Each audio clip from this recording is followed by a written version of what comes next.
জননীং শারদা দেবীং রামকৃষ্ণ জগদ্গুরুং পাদপদ্মে স্থিত্বা প্রণমামি মুহুর্মুহুঃ। ওম পূজনীয় শ্রীমৎ স্বামী অখণ্ডানন্দজীর স্মরণীয় অসংখ্য পরিবার জানিয়ে আজকে আমাদের স্বামীজিরা উপস্থিত আছেন, ব্রহ্মচারীরা উপস্থিত আছেন। আমি আমার ছাত্র ভাইদের সাথে আমার নিজের কথা কিছু বলতে চাইছি। আমি যে চাইছি তা নয়, আসলে আমাদের স্বামীজি ইচ্ছা করেছেন তোমাদের সামনে আমার জীবনের অভিজ্ঞতা কিছু কিছু প্রকাশ করি। এই পুণ্যভূমি ভারতবর্ষে লক্ষ লক্ষ সাধু সন্ন্যাসী আজ বিচরণ করছেন এবং সমস্ত দেশকে ধর্ম প্রমাণ করে নিয়ে আসছেন। সুতরাং আমি এই লক্ষ লক্ষ সাধু সন্ন্যাসীর মধ্যে নিজেকে একজন বলে পরিচয় দিতে পেরে আমি আমার জীবনকে ধন্য মনে করছি। কারণ এই ভারতবর্ষ সত্যি একটি পুণ্যভূমি। ধর্ম কখনো ভারতকে ছেড়ে যাবে না, ভারতবর্ষ ধর্মকে ছাড়তে পারে না। শুধু তাই নয়, ধর্ম সাধনায় ভারতবর্ষ এত উন্নতি লাভ করেছিল, কোনো দেশ, পৃথিবীর কোনো দেশ তার সঙ্গে তুলনাই করতে পারবে না। এই যে দেশে দেশে মানুষ শুনে বেদ বেদান্তের কথা শুনে, ঋষি সত্যদর্শী ব্রহ্মর্ষি সে সমস্ত নাম দেশ বিদেশে সকলে শুনে থাকবে বলেই তাদের প্রবল ইচ্ছা ওই বৈদিক জীবনের কথা, তাদের জীবনধারা এবং তাদেরকে অবলম্বন করে সারা ভারতবর্ষের জীবনধারা চলে আসছে। ভারতবর্ষ সেই জীবন ধারার থেকে দূরে যায়নি, এখন সেটি আবার সুপ্রতিষ্ঠিত হয়ে দেশ দেশান্তরে ছড়িয়ে পড়েছে। আমার জীবনে আমি তো সমস্ত সাধু সন্ন্যাসীদের মধ্যে একজন সাধারণ সন্ন্যাসী, সেই হিসেবে আমি নিজেকে ধন্য মনে করছি যে আমি এই পথে এগিয়ে যেতে পেরেছি। পরিব্রাতের জীবন যখন শুরু হয়েছিল, বেশি দিন নয়, ওরা বলছেন 2 বছর, হয়তো বা তার একটু কম হবে। তা তখন আমার বয়স ছিল 25 বছর। 25 বছর মনের উপর খুব আত্মবিশ্বাস ছিল যে সাধু সন্ন্যাসীরা সর্বত্যাগী কত, আমিও তাদের অনুসরণ করছি। হয়তো আমিও কিছু কিছু, অর্থাৎ যত সামান্য বস্ত্র সঙ্গে নিয়েছি, একটা দুটো বই সাথে ছিল। একটা দুটো বই অর্থ ভগবদ গীতা, শ্রী শ্রী চণ্ডী, এই 2টি পুস্তক আর স্বামীজির জ্ঞানযোগ, এই 3টি পুস্তক আমার সাথে ছিল। আর আরেকটু ধারণা ছিল যে প্রাচীন সাধু সন্ন্যাসীরা ভিক্ষা 3টি স্থানে চাইতেন, যদি জুটে তবে সে অন্ন গ্রহণ করতেন না জুটে, আর খাওয়া দাওয়ার তো আক্কাই করতেন না, ছিল এই সাধুদের ধারণা। আমিও সেবার একটু চেষ্টা করছিলাম। তারপরে ঠাকুর শ্রীরামকৃষ্ণের টাকা ছুতেই পারতেন না। তাকে অনুসরণ করতে যাওয়া অসম্ভব। তাহলেও মনে হলো অর্থের কি প্রয়োজন, অর্থ বহন করবো না কোথাও, সেইভাবেই যাব, অর্থাৎ ভগবানকে নির্ভর করে। ভগবানই সকলকে খাওয়াচ্ছেন। মা সারদা, অন্নদাত্রী, অন্নপূর্ণা, তিনি ইচ্ছা করলে সবই সম্ভব। ওই রকম একটা চিন্তাধারা মনে নিয়ে সাধু সন্ন্যাসী, তাদেরকে বলতে পারো অনিকেত। শব্দটা অনেকের হয়তো জানা নেই তোমাদের, মানে নিকেতন নাই, তাদের কোনো বাড়িঘর বলতে কিছু নেই। গাছতলায় হোক, আর পথপ্রান্তই হোক, আর বনেই হোক, যেখানে রাত্রি হবে সেখানেই বাস করবে। এই সমস্তগুলি চলে আসছে, হাজার হাজার বছর ধরে ভারতবর্ষ সেই ধারা চলে আসছে। আমার ইচ্ছে হলো দেখি আমি কিছুটা হয়তো পারবো। একদম হাত পদব্রজের বেঁধে পড়া, বেঁধে পড়েছিলাম বলতে গেলে সকলের অজান্তে। বেল্লুমুখী ছিলাম প্রথম এসে 2.5 বছর, 2 বছর একটু বেশি। সেখানে মহাপুরুষদের দর্শন করার সুযোগ হয়েছিল, সেটা একটা খুব বড় পাওনা। এখন আমাদের তো বয়স হয়েছে, তো এখন যারা আমাদের পরে এসেছেন অনেকেই সেই প্রাচীন সন্ন্যাসীদের অত্যন্ত দারিদ্র্যের মধ্যে এই স্বামী অখণ্ডানন্দজি হলো নিঃসম্বল অবস্থায় ভগবানকে ভরসা করে নিজেকে রক্ষা করেছেন আর অপরকে সহায়তা করেছেন। সেই ধারাই তো চলছে। সন্ন্যাসের আগে নিজেকে তৈরি করার চেষ্টা করেছিলাম, তা দেখেছি ভগবান যদি সহায় থাকেন কোথাও কোনো অসুবিধা হয় না। বরং ভয়, ডর, যা কিছু আশঙ্কা সব মন থেকে চলে যায়। হয়তো 1 মাস অস্বস্তি মনে হয়েছে, আর ভিক্ষা করতে গেলে তো চাইতে হয়। আমাদের একটা ধারা আছে, বলা হয় নারায়ণ হরি বলে ভিক্ষা চাইতে হয়, নারায়ণ হরি। সেই কথা বললেই কেউ বেরিয়ে আসবে, কেউ ভিক্ষা দেবে, কেউ দেবে না, কেউ গালি দেবে। মান অপমান সমানভাবে গ্রহণ করতে হবে, এই তো শিক্ষা হয়ে যায়।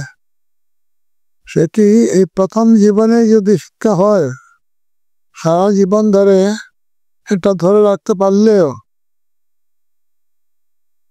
এই সাধু সন্ন্যাসীরা সমদর্শী হয়ে থাকেন, তার কিছুটা আমাদের সাধনার মধ্যে পড়ে যায়। আর তাছাড়া একজন বিশেষ সাধুকে বেলুড়মঠের দর্শন করেছিলাম। তিনি হলেন জ্ঞান মহারাজ, স্বামী বিবেকানন্দের শিষ্য। বিবেকানন্দের দর্শন তো আমরা পাইনি, রামকৃষ্ণ, শ্রীমা সারদা, এমনকি বিবেকানন্দ, এদের দর্শন হয়নি, কিন্তু তাদের শিষ্য এদের কারো কারো সঙ্গে দেখা হয়েছে। আমার সৌভাগ্য হয়েছিল আমি জ্ঞানভাজক ঘরেই বাস করেছিলাম। তিনি যেভাবে থাকতেন আমার চোখে দেখতে পেতেন না। তা তার সঙ্গে বছর 2 একসঙ্গে বাস করা মানে খুব সুউচ্চ মহাপুরুষ, তাদের বিচিত্র জীবন দেখার সুযোগ হয়ে যায়। প্রথম দেখতেই হয়, দেখলে তারপর শোনা বুঝা, তারপর নিজে চেষ্টা করা। সুতরাং সেই সৌভাগ্যগুলি তো হয়েছিল। তারপর বেরিয়ে পড়েছি। প্রথম কাউকে বলা নারায়ণ হরি বলে, যাই হোক 3টি জায়গায়, কিন্তু খিদার এমন শক্তি আছে না, মনে মনে ঠিক করেছি 3টি জায়গার বেশি ভিক্ষে করবই না। না খেলে কি আছে, ভগবান দিলে খাবো। কিন্তু খিদার এত জোর, 3টি বাড়ি হয়ে যাওয়ার পরে হিসাব করছি 3টি বাড়ি হয়ে গেছে কি না। হিসাবে ভুল হয়ে যায়। অঙ্কতে আমি খারাপ ছাত্র ছিলাম না, কিন্তু তখন অঙ্ক ভুল হয়ে যায় খিদার চোটে। তো হতে 4র্থ বাড়িতে ভিক্ষা চেয়েছি, মনে করছি এখন 3 বাড়ি হয় নাই। এসব ভুল 2-4 বার হয়েছে, একবার নয়। কারণ খাওয়া দাওয়া কখন পাবে কখন পাবে না তার কোনো ঠিক নেই। কে দেবে কে দেবে না, কেউ মনে করতে পারে চোর, কেউ মনে করতে পারে ডাকাত, কেউ বা খুব সমাদর করবে। সমস্ত রকম দেখা হলো, মনুষ্য চরিত্র যাকে বলে। আর পায়ে হেঁটে চলছি। বললাম প্রথম 1 মাস একটা অবস্থার মধ্যে দিয়ে গিয়ে মনটা একটু স্থির হলো। মায়া মমতা পূর্বকথা স্মরণ এই সমস্ত মূল্য চলে গেল। শুধু মন থাকলো ভগবানের নাম করছি, ভগবানের নাম করেই তো চলছি, অন্য কোনো কাজ নেই তো, পদব্রজে পায়ে হেঁটে চলছি। সুতরাং চলতে চলতে প্রথম বেরিয়ে গঙ্গাসাগরের দিকে চললাম। গঙ্গাসাগর পৌঁছতে 5 দিন লেগেছিল, 5 days। পা তো খালি পাই তো ছিল, আর রাস্তাগুলি তো মেটালিক রাস্তা, আর পায়ের তলা ক্ষয় হয়ে বড় বড় পুষ্কাগুলি চলাতে উপরে পায়ের উপরে উঠতে লাগলো। তাতে রক্ত ঝরছে পায়ের তলাতে, ক্ষয় হতে হতে। হিচি তেমন গ্রাহ্য করছি না।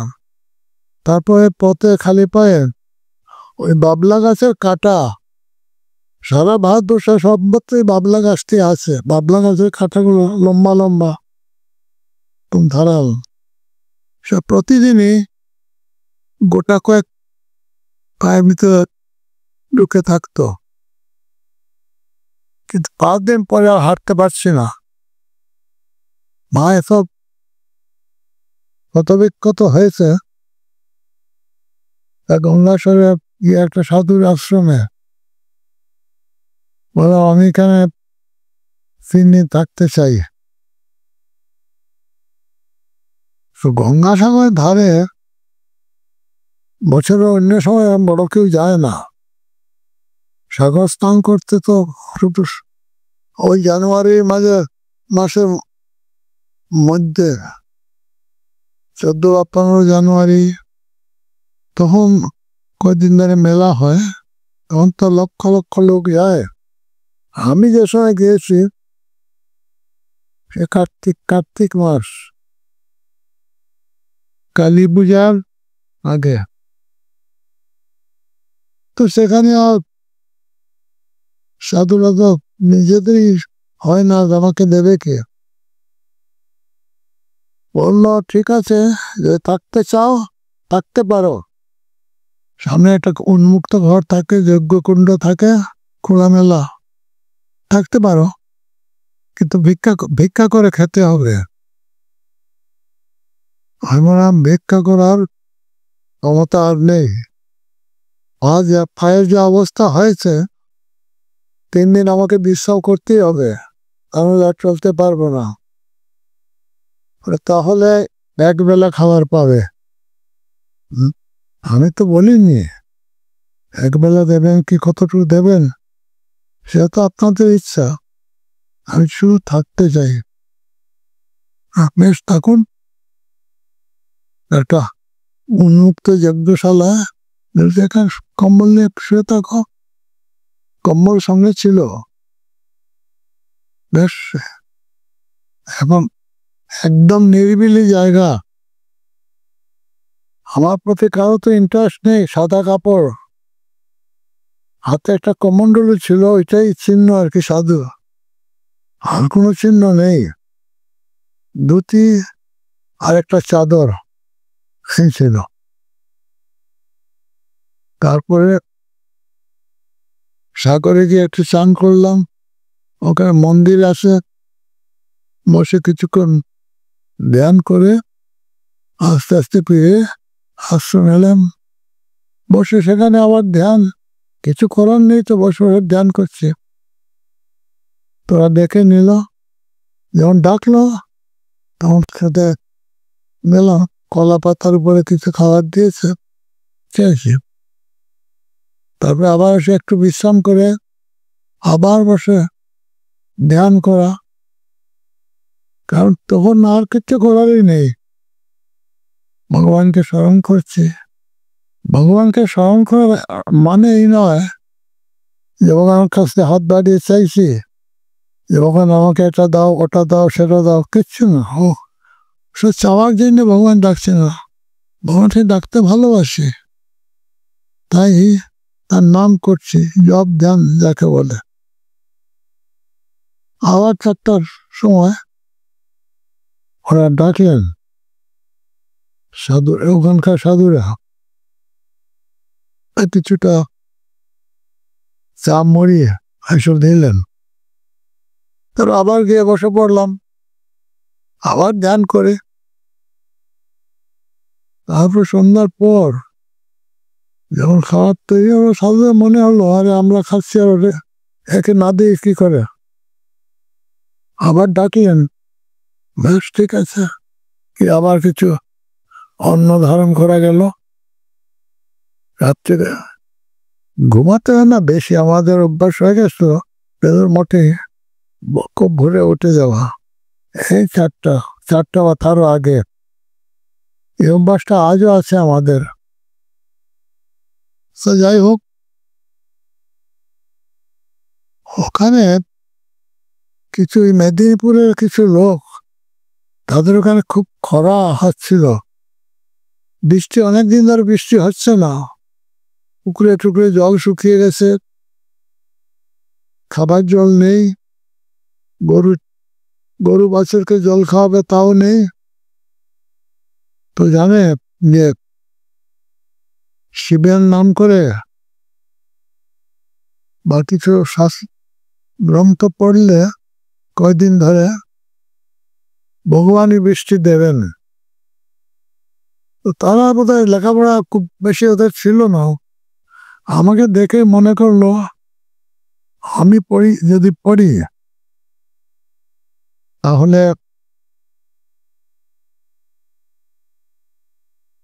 তাহলে তাড়াতাড়ি শেষ হয়ে যাবে। ওদের ইচ্ছা 4-5 দিনের মধ্যেই শেষ হয়ে যাক।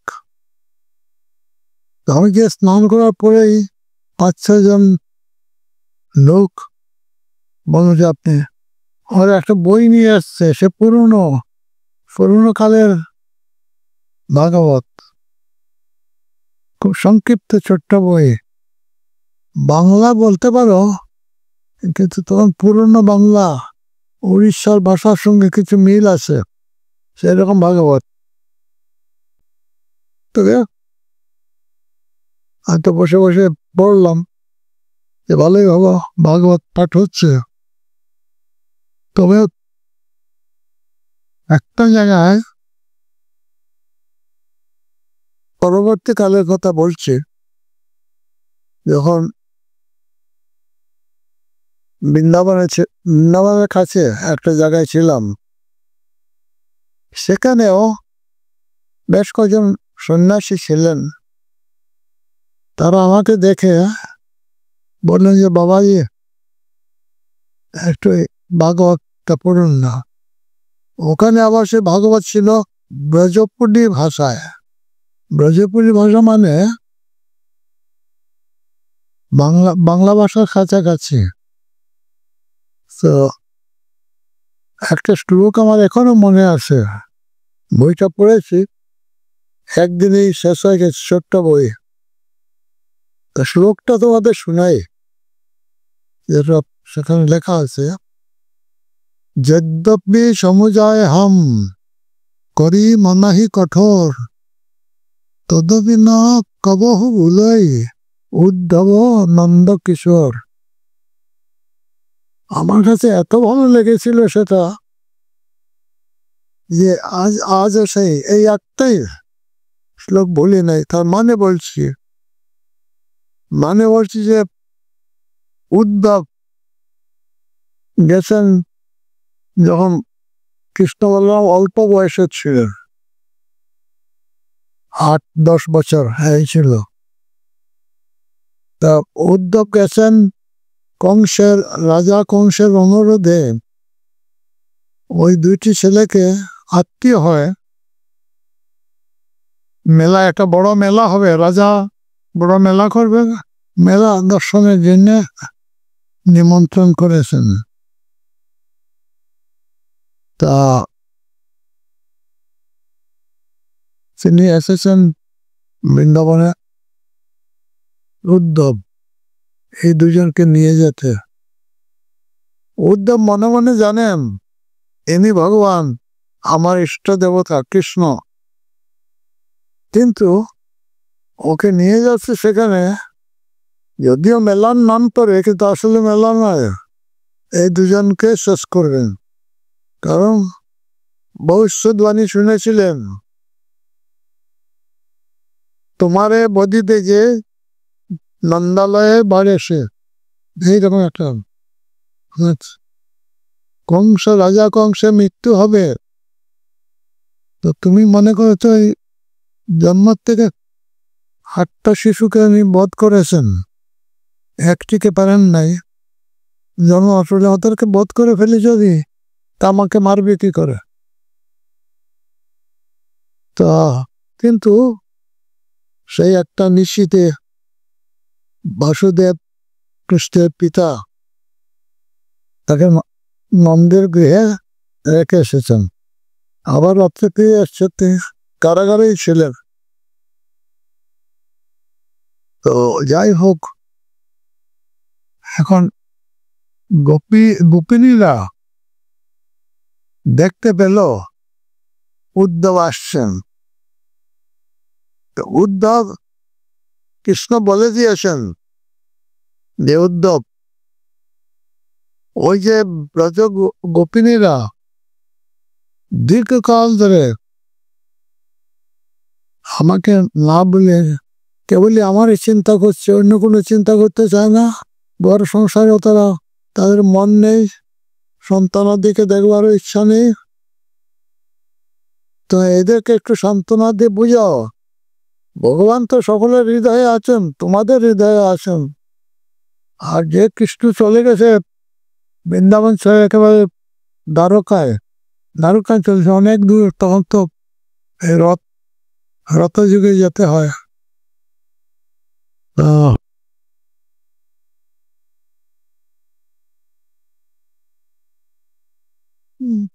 তো বলছে এত দূর চলে গেছেন শ্রীকৃষ্ণ, আর তো আসবেন না বৃন্দাবনে, আর ফেরার কোনো সম্ভাবনা নেই।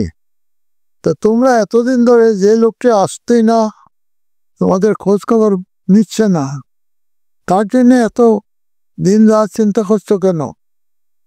ভুলে যাও, আরে হৃদয় তো আছেন, তোমার কৃষ্ণই বলো আর তোমার ভগবানই বলো, তোমার হৃদয় আছেন, তাকে সেটাই চিন্তা করলেই তো হয়। এই এত কান্নাকাটি কৃষ্ণের জন্যে। তখন বলছে, উদ্ধব, তুই যা বলছো তো অত্যন্ত ঠিক কথা।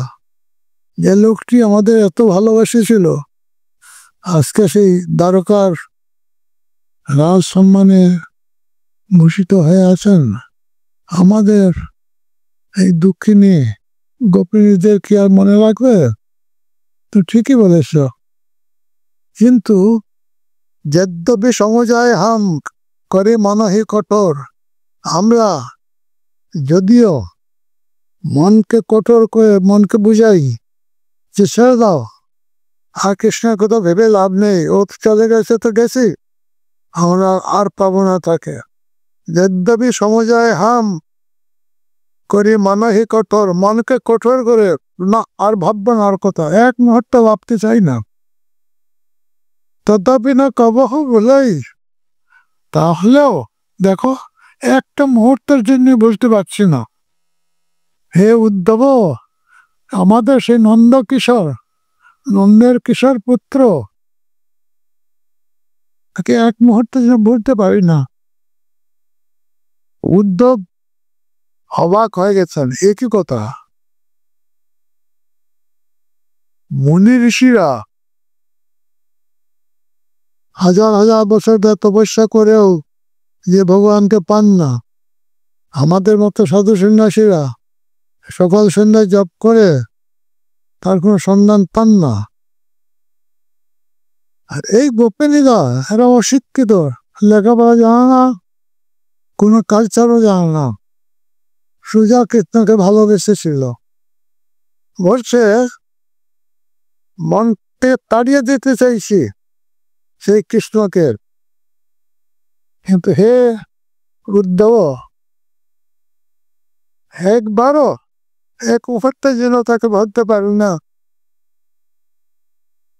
উদ্ধব লম্বা হয়ে তো পায়ে পড়েছেন, কিন্তু মন্ত্রী ছিলেন, পায়ে পড়েছেন।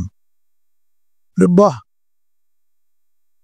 যে এমন একটা ভক্তের শক্তি, এই শক্তি আর কোথাও নেই। যে তাড়িয়ে দিতে চাইছে প্রাণের দেবতাকে, কিছুতেই তাড়াতে পারছে না। সেই জন্যে হচ্ছে যে আমাদের শাস্ত্রে একটা উল্লেখ আছে যে তুমি যদি শুদ্ধ ভক্তি জানতে চাও, যদি তুমি ভক্তি পরাকাষ্ঠা প্রেম তাকে জানতে চাও, তো যথা ব্রজ গোপিকা নাম, মুনি ঋষি কারো নাম না করে বশিষ্ঠ দুর্বাসাদি কত মুনি ঋষি আছেন, যদি ঈশ্বর প্রেম কাকে বলে জানতে চাও, ব্রজগোপীদের কাছে যাও, ব্রজগোপীদের পায়ে পড়ো, তাহলে তাহলে তোমার জীবন ধন্য হবে। সে বইটা পড়েছিলাম, কি না ভালো লাগলো, আজও ভালো লাগে। মনে হয় এইভাবেই ভগবানকে ভালোবাসতে হবে। যাই হোক, 5 দিন পরে বেরিয়ে যেতে হবে। মোটামুটি পাটা একটু ভালো হয়েছে, কিন্তু ওই যে যারা নিজেদের বৃষ্টির জন্য এসেছিল, বইটা শেষ হয় নাই তখনও, প্রতিদিন কিছু কিছু পড়া হয়েছে, তো একটু বাকি আছে।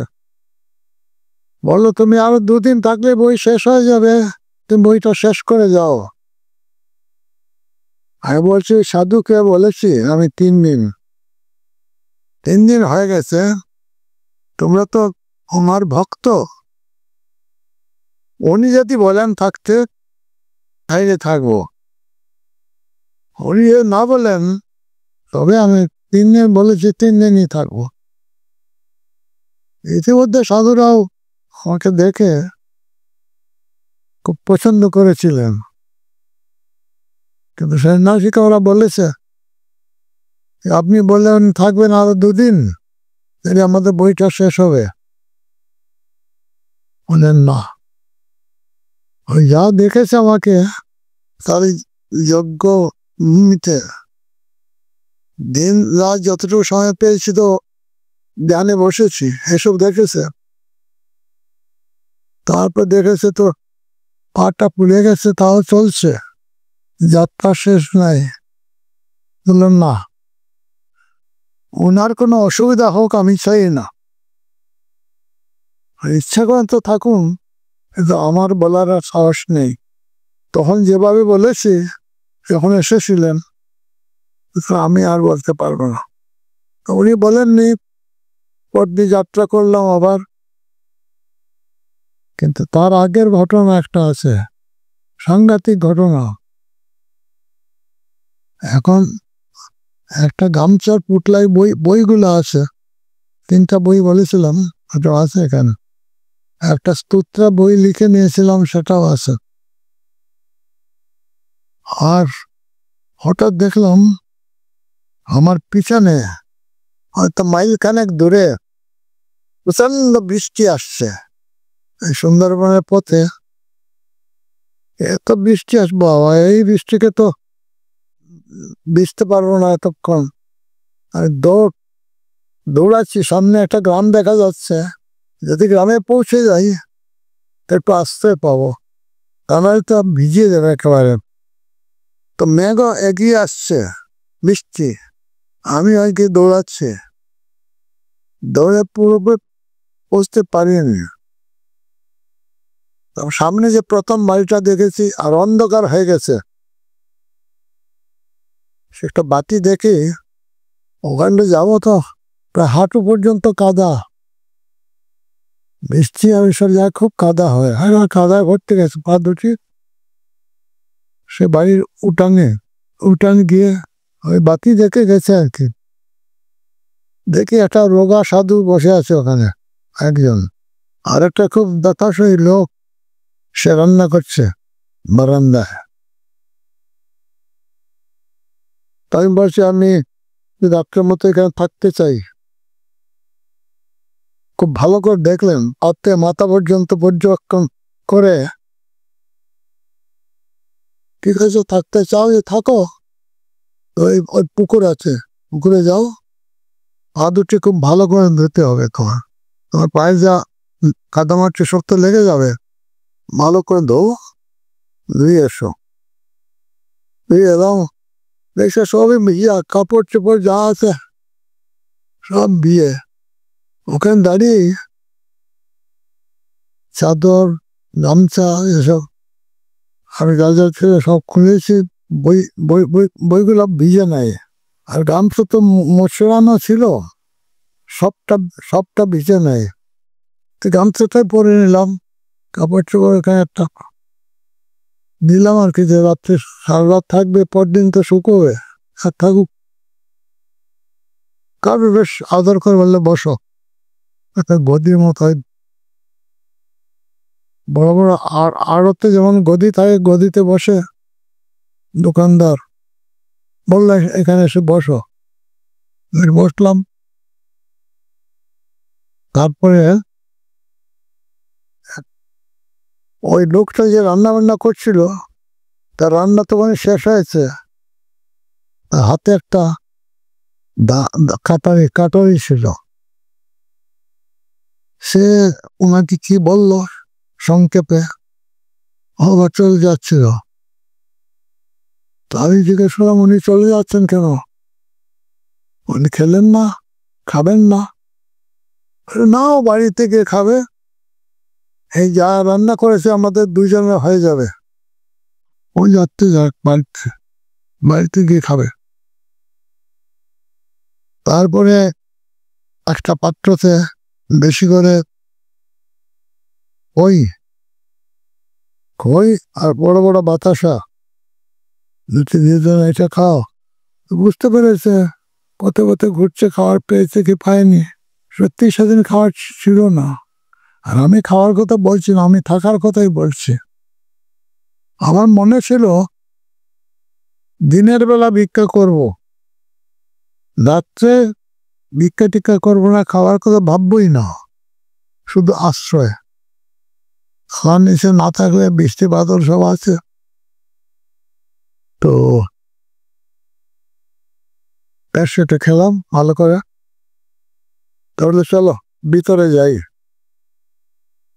ভিতরে নিয়ে গেল, তারপরে 20-30 জায়গা আছে, দুজনে বসলাম। সে তার জীবনের কাহিনী বলতে লাগলো। একটা বাক্স খুলে দেখালো, সে রেলে কাজ করত। তারপরে স্বাধীনতা আন্দোলন সেসব কাজকর্ম ছেড়ে দিয়ে আন্দোলনে লেগেছিল। আন্দোলনের পরে দেশ তো স্বাধীন হলো, ও কিন্তু আর ঘরে ফিরল না। না ফিরে ওই জঙ্গলে এসে একটা আস্তানা করলো। তার কথাবার্তা শুনে আমার ধারণা হলো এ ডাকাতদের লিডার। ওই যে লোকটা গেল কালো, বেশ মোটা সোটা, বলছিল, সে তো নিজে বলে সে ডাকাত। বলছে এই যে দেখছো না, এই লোকগুলি গ্রামে এখানে খেতে দিতে পায় না, খুব গরিব লোক। তাই আর একটু জঙ্গলের ভিতরে ওরা ডাকাতি করে। ওখানে ডাকাতি আর কি পাবে, ওই কাপড় চোপড় কেড়ে নেয়, পয়সা অল্প স্বল্প থাকলে এটা নেই, এতে হয় না, ওদের চলে না। সুতরাং আমার কাছে আসে, আমি একটু তাহলে যা হোক, যখন একটা বিপদে পড়ে টাকা পয়সা দেই আমি এদেরকে। তাতে বললাম এ তো দেখছি ডাকাতের লিডার, যাক কোনো ক্রমে রাত্রটা পেরুলি পালাবো। কিন্তু আমার খুব সমাদর করছে, যত্ন করছে। নাহলে তারা এই সার্টিফিকেটটা দেখাতো না সে একটা ছিল। তো বললে তুমি দেখে যাও না কয়েকটা দিন, আমি তোমাকে সব যোগ শিখিয়ে দেব। নেতি তৌতি বস্তি এসব আছে কতগুলা যোগ, মানে এরকম হট যোগ। নাক দিয়ে জল নেওয়া, গলা দিয়ে বস্ত্র কাপড়ের টুকরো ঢুকিয়ে দিলে সব শ্লেষা যা কিছু আছে মুখ দিয়ে বেরিয়ে যায়, এইসব শিখিয়ে দেবো। না এখন তো দেখো পথ আমাকে টানছে, আমি কিছুতেই থাকতে পারবো না, আমাকে এখন যেতেই হবে। ঠিক আছে, তাই তুমি যাও, তোমাকে ওই পথেই আসতে হবে। তখন এসে কয়দিন থাকবে, তখন আমি শিখিয়ে দেবো। ঠিক আছে। তারপরে ও বলে দিল পরে আর কোন কোন জায়গায় সাধুর আশ্রম পাওয়া যাবে। তারও একটা সাধুর আশ্রম পেলাম। আমি খাওয়া দাওয়া পেয়ে গেছি। হ্যাঁ, পরে তারপরে যে ওই গঙ্গাসাগর তীর্থে পৌঁছেছিলাম। এখন মনে হলো আবার যদি ওই পথে যাই, নির্ঘাত ধরবে, হয়তো নেতি বস্তি সব শিখাবে, কিন্তু দলের ভিতরে একবার বুড়ায় যদি বেরোবার পথ নেই, ডাকাতের দলে যাওয়া ঢুকে ফিরবার পথ আর তাদের থাকে না। সেই জন্য ওরা এই পথে যাব না, এই পথে গেলে অবশ্যই ধরবে আমাকে। লোকজন জিজ্ঞেস করে আর একটা রাস্তা পেলাম, সে পথে গেলে নন্দীগ্রাম হয়ে কামারপুকুর জগমবাটি যাওয়ার পথ আছে একটা, আগের দিনের পুরনো পথ, তা বলা যায় না। কামারপুকুরে রামকৃষ্ণ দর্শন তখন পাইনি, রেলুর মঠে এসেছি, এতে তার পটি পাবো না। সুতরাং রামকৃষ্ণ দেবের মন্দির দর্শন করতে হবে, মায়ের বাড়ি যেতে হবে। বেরিয়ে পড়লাম। আছে নৌকা, ওখানে খুব সুন্দর। যখন জোয়ার হয় সমুদ্র, তো গঙ্গাসাগর তো সমুদ্রে যাওয়া, যখন নদীর উপর দিয়ে উল্টা চলতে থাকে, প্রচন্ড তার শক্তি, বড় নৌকা। সেখানে ডগিমা বলল, তুমি যাবে তো, ওরা এখন ছাড়বে না, জোয়ার এলে তোমার ছাড়বে, এখন কিন্তু নৌকায় বসে আরাম করতে পারো, বিশ্রাম করতে পারো। তাই হলো, মাঝরাতে ছাড়লো। সে নৌকা যে ছুটলো তীরবেগে, চন্দ্র বেগে চড়ছে। ভোরবেলা ও দেখছি তখনও খুব জোরে চলছে নৌকা। মাঝখানে চাইছিল সবার কাছে ভাড়া, নৌকা তো যাচ্ছে ভাড়া দিতে হবে, ওটা আমার কাছে নাই, কোনো পয়সা নেই, কিছু নেই। কিছুটা সন্দেহ হয়, বলছে পয়সা নেই, সাথে থাকে, এইখানে থাকে, নাহলে জটার নিচে গুজিয়ে রাখে। তবে যদি না থাকে তো কোনো কথা নেই, যদি থাকে বাবা তবে নৌকার ভাড়া দিতে হয়, নৌকার ভাড়া না দিয়ে কেউ যায় না। বললাম নাই, আর কিছু বলেনি। ওই নন্দীগ্রামের ওখানে নেমে একটা বাড়িতে লোকদের জিজ্ঞেস করে গেলাম, তিনি বেলমোটে ছিলেন, আপনারা তো বলে জানে না, ননীগোপাল মহারাজ, দেখেছ ননীগোপাল মহারাজ পূজারী ছিলেন বেলমোটের, ওর বাড়ি ওখানে নন্দীগ্রামে। আর গ্রামের বৈশিষ্ট্য দেখলাম, সব বাচ্চারা সবাই পরিষ্কার, গায়ের রং। ননীগোপাল মহারাজ খুব পরিষ্কার ছিল, লালচে শরীরটা। আমি দেখি গ্রামে দেখছে ছেলেরা খেলাধুলা করছে, রোদ উঠে যেত, সব সাদা সাদা ছেলেগুলো। যা হোক, ওখানে বিশ্রাম করে খাওয়া দাওয়া করে আবার রান্না হলো। ওরা বললেন সন্ধ্যা হয়ে যাচ্ছে, কোথাও যাবেন, থেকে যান।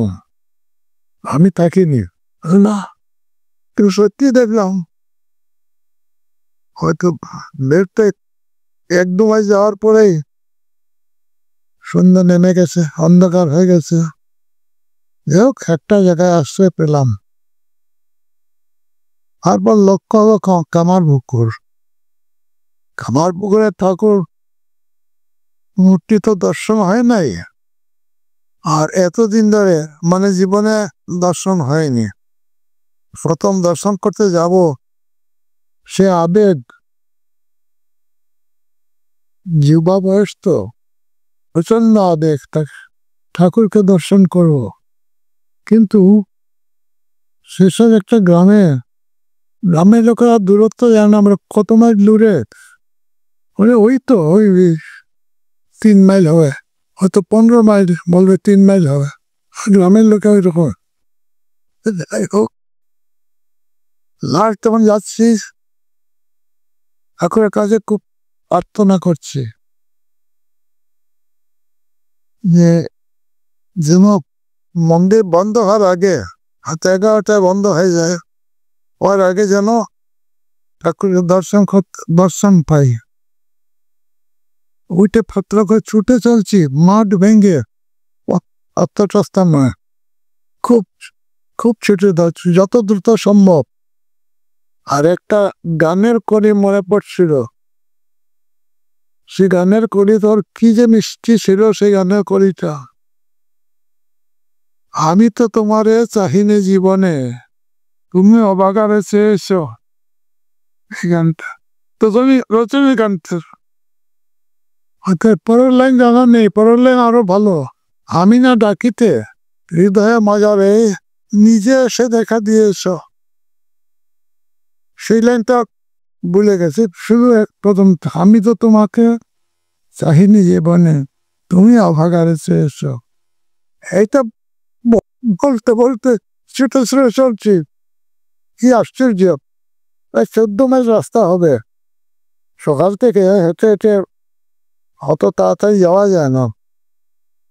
যেই পৌঁছেছি দেখি মন্দিরটা খোলা আছে, কি চোখ ঝাপসা হয়ে গেছে, আনন্দে চোখে জল, দেখতে পাচ্ছি না, ভালো করে মূর্তিটা দেখতে পেলাম না। প্রণাম করতে মাথা নত করেছি, উঠে দেখি মন্দির বন্ধ। ভাবলাম আবার একটু ভালো করে দেখবো, চোখের জল সরিয়ে। যাক, তাই সই। একটা কারণ হলো, এখানে লোকের কাছে কি পরিচয় দেব? ব্রহ্মচারী বেশি। আপনার আশ্রম কোথায়, কোথার থেকে এসেছেন? যদি বলি বেলেমঠ থেকে আসছি, বেলেমঠে সাধুরাল তো এরকম করে ব্রহ্মচারীরা ভিক্ষা করতে যায় না। লোকে সন্দেহ হবে, কোনো গোলমালের লোক হবে। যদি কয়েক মিনিট দূরে চলে যাই, তাহলে কেউ কিছু বলবে না। না, হতে পারে রামকৃষ্ণ মিশনের সাধু। কিন্তু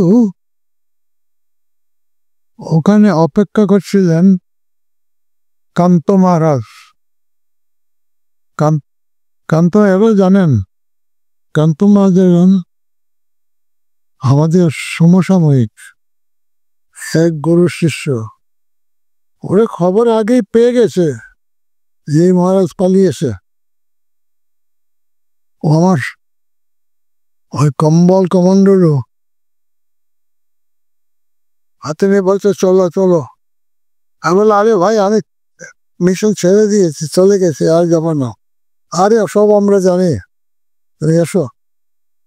বলে জিনিস নিয়ে, বলে দেখ ভাই, এত তাড়াতাড়ি এই জিনিসগুলো হাতছাড়া করতে পারবো না। বলে হয়তো পারবো, কিন্তু এক্ষুনি কমান্ডারি নিয়ে নিলি, কম্বল নিয়ে নিলি, দিয়ে দে, আমি চলে যাই। না, তা কি হয়? করে নিয়ে গেল। যা হোক, ওখানে 3 দিন ওরা আটকাতে চেয়েছিল। বেলমঠে চিঠি লিখলো, ওরাও চলে আসতে বলল। কিন্তু আমার গুরুদেব বললেন, ও তপস্যা গেছে, আমি ওকে ডাকবো না। আমি লিখেছিলাম, এক পত্র, গুরুদেব বলেন আসতে তবে আসো, আমি আসবো না। সে আমি ডাকবো না, বাস। তখন তো আনন্দে বেরিয়ে পড়লাম। অবশ্য জয়রাম বাড়িতে গিয়ে কিছুটা অস্বস্তিতে পড়েছিলাম, যে কারো কত বলবো। তারপর তো চলছে, সমস্ত উড়িষ্যার তুরির দিকে রওনা হলাম। ওই করতে করতে দক্ষিণ ভারত, কন্যাকুমারী পর্যন্ত, রামেশ্বর, কন্যাকুমারী, তারপর বোম্বে দিয়ে চলে এলাম রাজকোট, গুজরাট। সমস্ত গুজরাট আসলে পায়ে হাঁটতে দেখলাম, সব জায়গায় পায়ে হাঁটতে নেই, লোকেরাই দেয়নি। বলছে, না না, তুমি কেন? আরে আমরা দিচ্ছি, ট্রেনে যাও, টাকা পয়সা আমরা দিচ্ছি। টাকা পয়সা নেই না। না না, চলো, আমরা টিকিট করে তোমার টিকিটটা হাতে দেবো, টাকা দেবো না, টিকিট দেবো। সুতরাং ট্রেনে কোথাও গিয়েছি, কোথাও নৌকোতে গিয়েছি, বাসে গিয়েছি। বাসে যাওয়ার একটা গল্প বলি। লম্বা রাস্তা যাব মধ্যপ্রদেশ। চলছি। আমার কোনো শঙ্কা নেই, চিন্তা নেই, খাওয়া দাওয়ার কোনো ভাবনা নেই। ধীরে ধীরে মনতে সব চলে গেছে, আপন মনে যাচ্ছি। যেখানে নদী নালা কিছু একটা পাই, আর পুকুর, সেখানে নেমে স্নান করি। বুতি তো একটা, 2টি কৌপিন আর চাদর। সুতরাং স্নান করতে গেলে এগুলি খুলে রাখতে হবে। তো লোকজন নেই, এরকম একটা হয়তো নালার পারে ওসব রেখে স্নান টান করে আবার কাপড় চোপড় শুকুতে দিই। রোদের মধ্যে তাড়াতাড়ি শুকিয়ে যায়, সব শুকিয়ে দিয়েছি। আর বসে ধ্যানে লেগে পড়লাম। লোকে দেখলেও তো আমি দেখবো না, আমার বিপদ নেই। ধ্যান টান করে উঠলাম, যখন কাপড় শুকিয়ে গেছে, কপি সব করে আবার রান্না হলাম। একটা বাস যায় ওই সময়, সে প্রত্যেক দিন আমাকে দেখতে পাচ্ছে যে একটা সাধু চলছে, নয় কোথায় বসে আছে। 2-3 জায়গা দেখার পরে 3 দিনের দিন দেখেছে আমি উঠেছি রওনা যাওয়ার জন্যে। ফেট করে বাস থামিয়ে বলে, আজই ছেলেগুলো ছয়কুটা নোয়া করে যাবে ছোট ভাই পাওয়া ছেলে ঝনকুলিতে পড়েছে খেলার জন্য ছটপট করছে ছেলেগুলো। বেশ বেশ বেশ, তুই যাও। তখন আমি বললাম যে আমার কাছে পয়সা নেই, তোমার বাসে যাব না। আমি বলছি পয়সা কি দরকার বাবা, এসো, 3 দিন ধরে দেখছি তুমি নমাজ পড়ছিলে বলে ডাকতে পারিনি। আর নমাজ পড়ছে, মুসলমান, নমাজ পড়ছিলে, কিন্তু তুমি কোথায় যাবে চলো না, তোমার বাস যতখানি যায় ততখানি যাব। তো যাই হোক, এই হলো ভ্রমণ কাহিনী, বিচিত্র অভিজ্ঞতা, প্রতিদিন এক একটা, অনেক বিপদেও পড়তে হয়েছে, সবকিছুর মধ্য দিয়ে একটা অভিজ্ঞতা নিয়ে ভগবানের উপর একটু টান একটু বাড়লো এই পর্যন্ত। সেই বলে পরে মস্কোতে পাঠাদের কিছুটা সংস্কৃত অল্প স্বল্প জানতাম বলে রাশিয়ার লোকেরা সংস্কৃত জানার জন্য পাগল। আর বিপরীত দেখতাম এই দেশে সংস্কৃত পড়া বন্ধ করে দিল, 7-8 কোথায় সামান্য করা ছেড়ে দিল। আর ওইসব দেশের লোক, প্রত্যেকটা লোক, একজন বলছে না, এক একটা সবাই গেছে, এরকম লোক আছে। তো বলছে স্বামীজি আমাদের সংস্কৃত শিখান। আরে বাবা, একদিন একটা লেকচারে তোমাকে সংস্কৃত শিখাবো কি করে? আচ্ছা ঠিক আছে, বোর্ড আছে, বোর্ডে 2-1 অক্ষর লিখে দিন, সে অক্ষরটা পরিচয় হয়ে যায়, তো মনে মনে ভাবো তো সংস্কৃত অন্তত অক্ষর জানি, ওই ও আ দুটো লিখে ছেড়ে দিল, আর লেকচার দিতে হবে। তো এই হলো অভিজ্ঞতা। মক্কার লোকেরা খুব সমাধে রেখে, ওখানেও হাস্য হয়েছে, খারাপ চাইব না, টাকা পয়সা চাইব না। দেখলাম ওরা আমাদের চেয়ে গরিব, আসলে দেখতে সবকিছু অলরাইট, কিন্তু আসলে গরিব।